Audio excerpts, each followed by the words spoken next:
Pumalag si House Appropriations Chairman Elizalde Co sa mga akusasyon ni Vice President Sara Duterte na siya at si House Speaker Martin Romualdez lang ang may hawak ng pambansang pondo.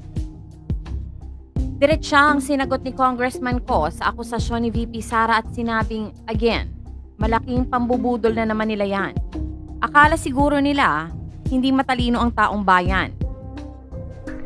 Paliwanag pa ni Co, imposible ang paratang ni VP Sara dahil ang Committee on Appropriations po ay may miyembro na 139 at ang Vice Chairman ay 36.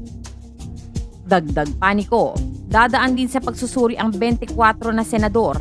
Ang pambansang budget pagkatapos ay hihimayin ng Bicameral Conference Committee ng Senado at Kongreso na may 30 namang members. So paano na dalawang tao lang ang may